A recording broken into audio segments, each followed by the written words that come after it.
สวัสดีตอนสวยวันนี้มาพบกับซองเบาเสียเนาะมากินข้าวสวยกับพนักงานที่เก่าปักเตียงเลยกินข้าวสวัสดีครอบเนาะขอโทษหลายๆเด้อมื้อนี้ไมค์เบาเสือบ่ดังปานใดก็เลยบ่ได้ยินเสียงเบาเสือมาพากเอามื้อนี้มากินข้าวกับพวกล่าของการก่อนอื่นเบิดสร้างน้ำมะพร้าวมากินกำลังรอทานอาหารอยู่เนาะมากินข้าวอยู่ห้านอาหารแถวห้องการเบาเสือพี่แหละรอทานอาหารอยู่แล้วก็โอลมกันตามปกติโอลมกันถามเรื่องคนติดอยู่ในถ้ำฮะละเมื่อนี้ผิดพลาดเทคนิคหน่อยหนึ่งเพราะว่าบ่ได้เช็คเบิ่งว่าคิดว่าทานอยู่ไหมหันยังอยู่บ่ได้กวดเบิ่งแต่เมื่อวานนี้บัดมาเช็คเบิ่งว่าอ้าวทานไหมเบิดเลยบ่ได้ยินเสียงโอลมนำกันเลยนั่งลมกันรอท่าอาหารสัมภาอาหารมานั่งร่วมกันกับอ้ายแหละ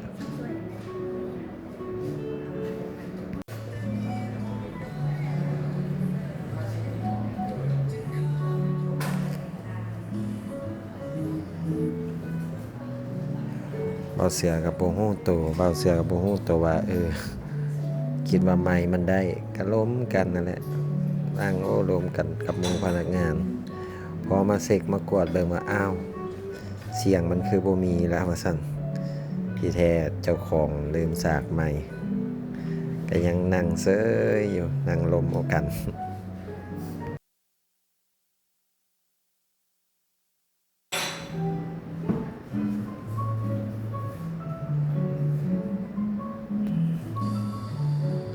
อ้ายก็ถามว่าเป็นจังได๋เวียกงาน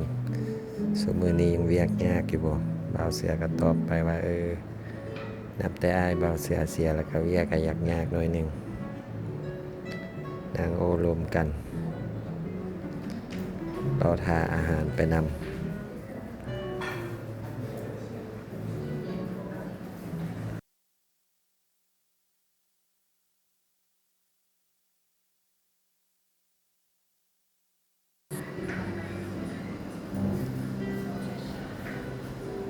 มื้อนี้บ่าวเสือภาคเสียงกะ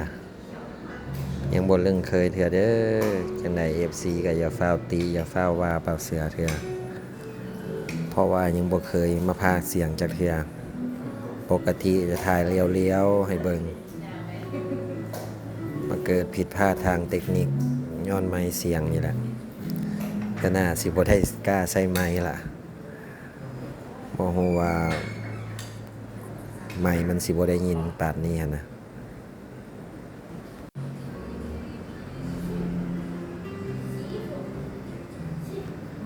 ก็นั่งเซ้ยนั่งลมกันนั่นแหละ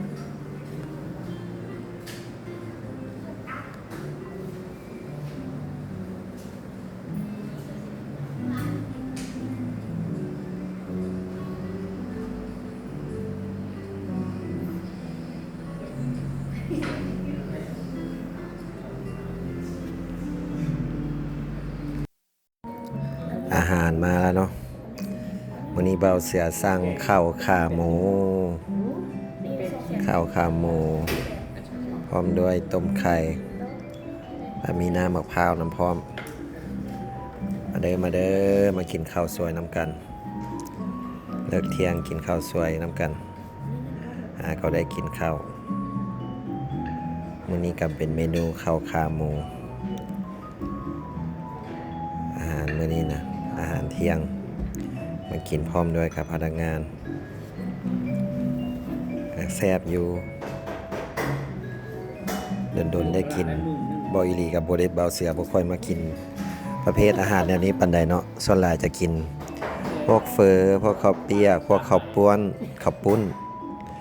หรือตำบักหุ่งแกงหน่อไม้ก็ว่าไปส่วนน้อยแหละสิมากินพวกอาหารตามสั่งแนวนี้พวกข้าวราดหน้าข้าวขาหมู ข้าวในนี้ว่าเสือบ่ค่อยกินปานใดมันเลี่ยนกินแล้วรู้สึกว่าบ่ลึงเนาะมักอาหารลูกทุ่งบ้านนาเฮาแหละแต่ก็กินได้อยู่พอกินได้อยู่กินข้าวมาข้าวเที่ยงน้ำกันมันก็ให้จานบักใหญ่พุ่นล่ะราคาจานนี้ก็ประมาณ180 บาท119,000ประมาณนั่นแหละบ่เพิ่ง180บ่หรือ160นี่แหละตีกลมๆก็ประมาณ170-180 บาทครับเด้อมาเด้อกินข้าวสวยน้ำกันบ่ฮู้ว่า FC อ้ายกับน้องเฮาได้หยังกินแน่มื้อนี้ส่วนเบาเสือได้กินข้าวขาหมูแน่แล้วก็มียำทูน่าแล้วสปาเกตตี้แม่นของหมู่ของการสร้างกินส่วนยำทูน่าก็สร้างมากินน้ำกันนั่นแหละรอถ่ายยำทูน่ามากินน้ำพร้อม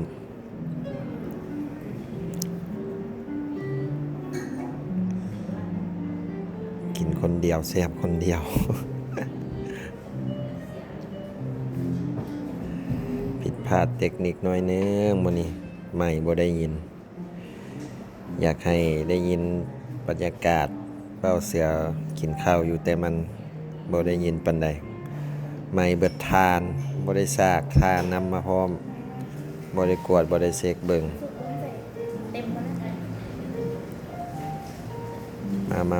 มากินข้าวแซ่บอยู่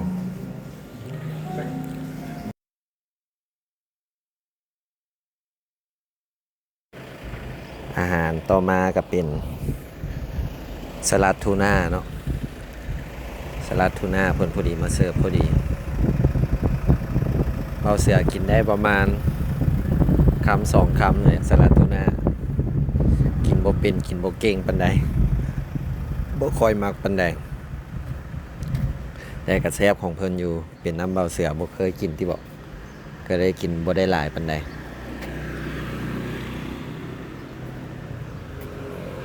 สีสันก็เป็นตาแซ่บอยู่เนาะพี่น้องสีสันน่ากินบ่สลัดทูน่าแล้วก็สปาเกตตี้ทะเลเส้นดำอาหารไทยๆมื้อนี้กินข้าวนะ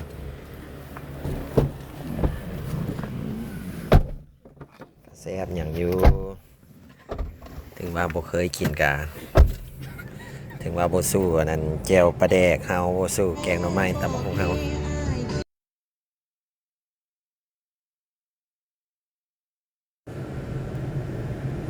มากินข้าวสวยสั่งมาแต่ก็กินดามคำ2 คำเลยสลัดทูน่ากับสปาเกตตี้กินก็กินแต่อาหารเคยกินอาหารลูกทุ่งมากินอาหารอยากไฮโซหน่อยหนึ่งกับบนเรื่องปากบนติดปากคนใดแต่ก็พอกินได้เนาะอาหารนี่กับบรรยากาศพอดีเป็นห้องแอร์บรรยากาศได้อยู่อาหารกาโอเคแซ่บระดับหนึ่งแหละ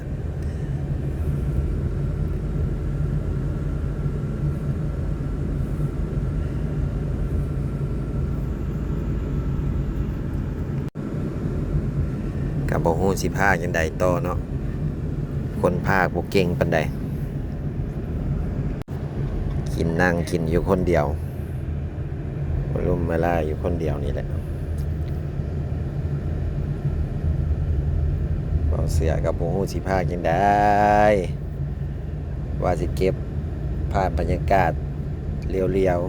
ๆแต่มันก็บ่เรียวนี่มันผิดพลาดย้อนไม้ตายไม้เบิดทานโอ้ยคันไม้บ่เบิดทานนี่ก็สิให้ได้ยินเสียงบรรยากาศนำอยู่คือว่าแล้วบ่เสือครับบ่ได้กวดก่อนเนาะก่อนสิจับออกมาจากเฮือนก็ได้บ่ได้เช็คเบิ่งนำปกติก็จะเช็คเบิ่งหั่นล่ะ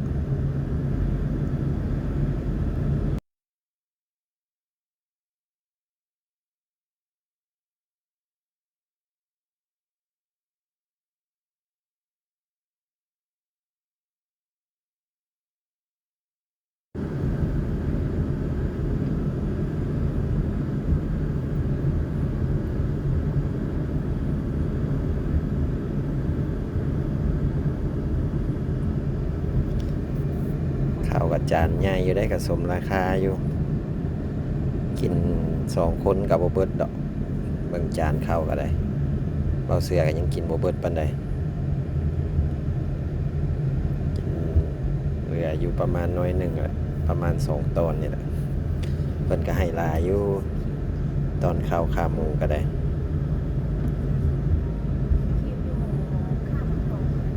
เบิ่งใส่เบาเสือกับฉลองซิม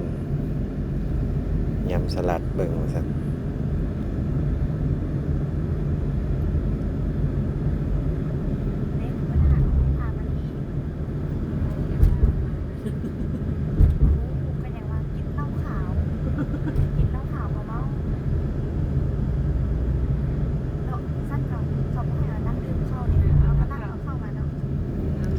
พอดีกาเบาก็มาเสิร์ฟน้ำดื่มให้สั่งน้ำดื่มมาให้กินน้ำมะพร้าวน้ำดื่มมาพร้อม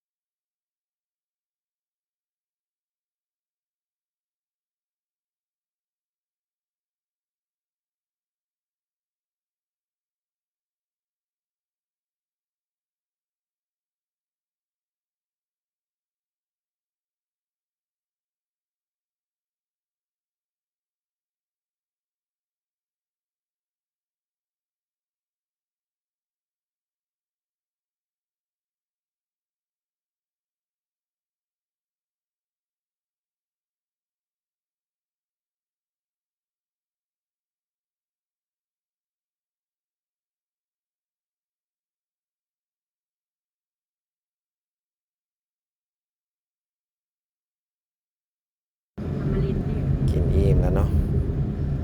อยู่อิ่มละกินกับบุกินได้หลายไปเลยดอกเบาเสือส่วนหลายกินข้าวเล็กๆน้อยๆ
อิ่มคักอิ่มแน่บัดนี้ จากกินข้าวยิ้มแล้วกันนั่งเหยียด เบิ่งพวกหมูกินข้าวต่อส่วนเบาเสียได้อิ่มละเน้นแต่กินน้ำมะพร้าว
มาเบิ่งเบาเสียกินเนาะกินได้แต่ซ้ำนั่นแหละ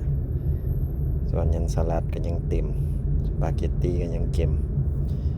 กินบ่เบิดปานใด